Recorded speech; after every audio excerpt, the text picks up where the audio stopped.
I hear you might be a little bit of a fan of Bob Dylan. That is true. How excited were you when this project came across your desk? I was excited when I saw the press release that Timothy was going to play Bob Dylan and that James Mangold was going to direct a film about Bob Dylan. As a fan growing up, I was like, I want to see this movie. I'll be the first person to buy a ticket. But then I got another amazing surprise when Jim called me and said that there might be a part for me in the movie, which was, I don't know, in so many ways I feel like I've been manifesting getting this part like one day, because I have been a really big fan of him since 13. So, I'm not the biggest Dylanologist in the world. I don't know every date or tour, but I just love the music.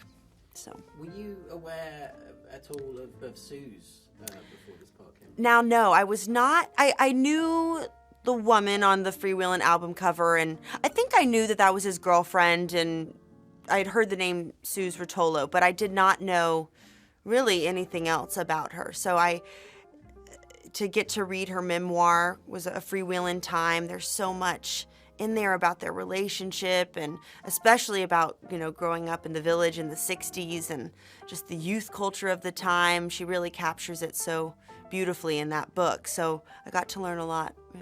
And what did you make of her relationship with Bob? I mean, her character's been renamed in the film. Yes.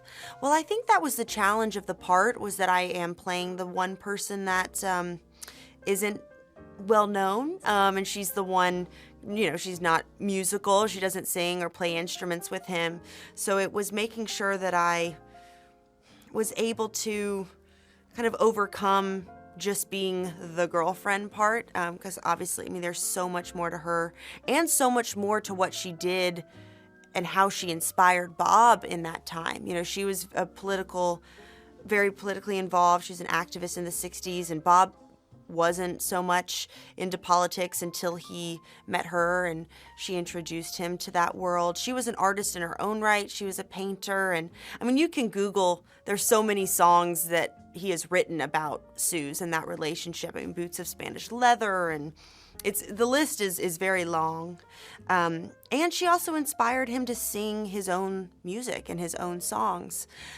So I wanted to capture all of that, but also show her strength and autonomy and who she was, and because there is such a beautiful kind of vulnerability to her and a longing for something. I think she was there out of such a pureness of heart and love for him, and she didn't want to gain anything. She wasn't looking for fame. So it's just beautiful how pure it was. But there is a longing, because she wants him to not be a mystery. But he's always going to pick his art over any woman, as you see in the film. Well, and there's such beautiful complexity between the relationship with the two of them.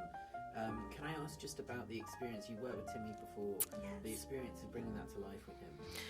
Well, I'd worked with him when I was 19, and actually, Call Me By Your Name hadn't even come out yet when I worked with him, so not that I would say he's completely like Bob, but the trajectory of the career is kind of similar, and our relationship in the film and life, meaning I knew him before he became, Timothée Chalamet in a lot of ways, and how, Sylvie is the really only person that knew Bob before he became so famous. So it was nice that we knew each other before, and there's always a safety there, and you feel more comfortable with them because you've worked with them before. And we're quite silly together, and there's a warmth. So I think we could bring that, especially to the earlier years of Sylvie and Bob's relationship. It was nice to kind of bring a little bit of that into them. But it was, also just from a standpoint of getting to act with him as Bob, he's so brilliant. I knew how great of an actor he was, and I always knew that he would rise the challenge and do it, but I think how much so he did, it really blew me away and exceeded any of my expectations. He's so incredible in this. Well, and this movie captures such a specific period of time in that early 60s, this sort of hive of creativity in Greenwich Village. Yeah. can I ask what you made of the way that this world had sort of been recreated, like, brought back to life? Man, we filmed, a lot in New York, but also a lot in New Jersey, because obviously the New York streets, a little bit too modern now. They don't look like they did in the 60s. So we created, the amazing production design team created the 60s village and Cafe Wa and Minetta on these New Jersey streets. And it was, of course, it helps you kind of walking into that world and being in those costumes. Ariane Phillips was our costume designer, who her work is so authentic and incredible in this movie. She had, I think also Timmy had like 75 costume changes, but also such an evolution of growth of a character, watching him, from the little cap and scarf to going to the full leather, Ray-Bans Dylan that we know. So to be in that time, it is like a little time capsule, and I liked being there. There's something more romantic to it, no cell phones. And I also particularly love that I find this sweet that we're watching an old movie in a film that's in the 60s. I don't know, going to see that Now Voyager Betty Davis film on the date. I also think that the Sylvie and Bob relationship, there's a kind of old Hollywood romantic film. There's something there between them. The way that Jim shot their relationship feels like an old Hollywood on-screen couple, how it ends and the romance of it all. And I have to ask about, you got to watch some of the Newport stuff. Yes. Like, it feels to me like an entire festival was basically put on.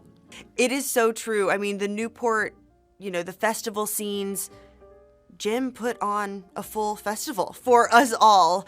And I, for those scenes, I was an audience member. I wasn't performing, but it would be, Boyd would come out as Johnny Cash and he would do his thing. And then, Monica would come out as Joan and sing her, like, in sets. So these takes would be, 30 minutes long of just full on concert. So to get to witness that was incredible. And it's also, it's really James, for him to be able to shoot that, so much coverage, you're always up against the clock, but just the geometry of the cameras and getting everyone's reaction, but also making sure that everyone has the time to really feel. Because when I would do my close-ups, it's not like they would just not perform for me. They did the whole take for me to feel, you have to, but that's a real credit to Jim for orchestrating this entire production and putting a festival on, real crowds. Incredible. Yeah. I want to ask as well, just about, you've sung on film before. Mm-hmm.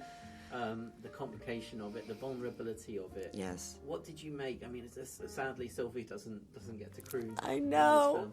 I know. But what did you make of the work that everybody had put into that?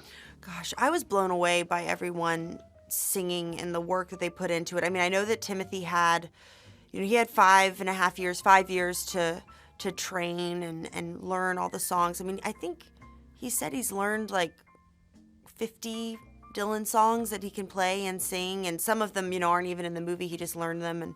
And Monica, she never even sang before or played any instruments and learned for this, which that is just astounding. I'm like, you need to put an album out. Your voice is so beautiful. And Boyd as Johnny Cash. That's big shoes to fill, especially working with James, who did the Walk the Line incredible film. So a movie about Johnny Cash already. So they really just blew me away. And I know, I have sung on film before, and it's a vulnerable place to be in, because we're not singers, and there is something to have to perform in front of a crowd, and it was really incredible to see. They blew me away. Everyone blew me away. Thank you. Awesome.